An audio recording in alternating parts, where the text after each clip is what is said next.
By this time, she's suffering badly from rheumatoid arthritis, not least because she broke the other arm. I mean, she's broken both arms. She had one winter in Nova Scotia, and it was the coldest winter on record. And then she makes for Skye because she and Alan had left their younger daughter, who was about 8, in the care of sort of family or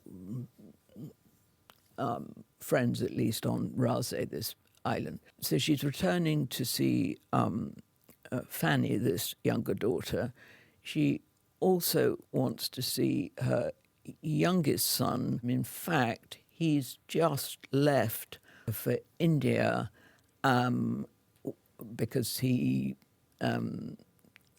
wants a career in the army and is stationed in Sumatra and does very well.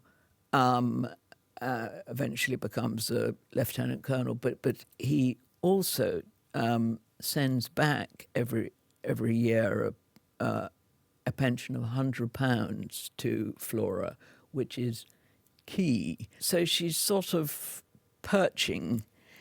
And then eventually Alan comes back.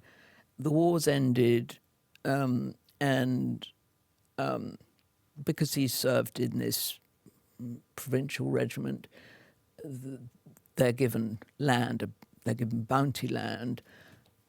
He, I'm afraid, fails at sort of farming this land and comes back, and together he and Flora, effectively with this £100 a year from Johnny, the son out in Sumatra, they rent this farm, which is a very small. That's where she's living when she dies. The year before she dies, a Skyman who's made good, and Scots are great emigrants when they don't land in America at the outset of the Revolutionary War.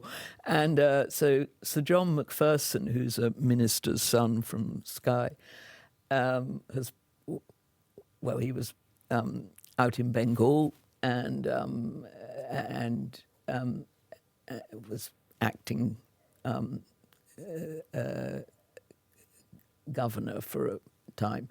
And he's her son Johnny's superior. He comes back to visit family, and he hears Flora's sort of stories of America. He knows her story of the 45.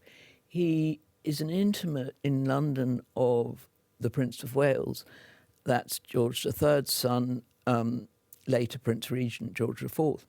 And Macpherson persuades Flora to write down these two narratives of her adventures and imprisonment. In other words, it's a memorial of her suffering. These are classic documents of that time.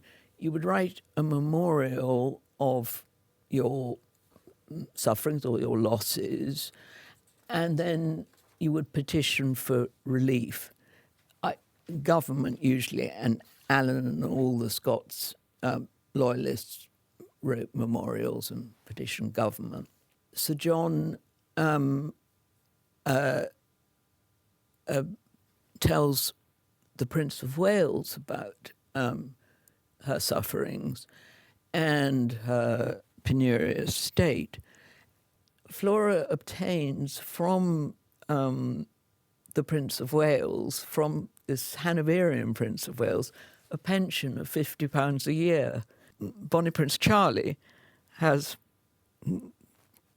never acknowledged, since remembered, sent her any recognition, let alone cash, to thank her.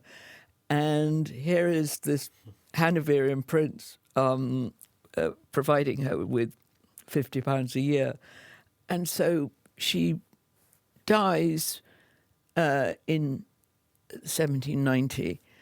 The reason, if you like, for the Prince of Wales being interested by this is that he's the first, really, of the Hanoverians to see the advantages of incorporating Stuart history into Hanoverian history, and so cementing the Hanoverians on the throne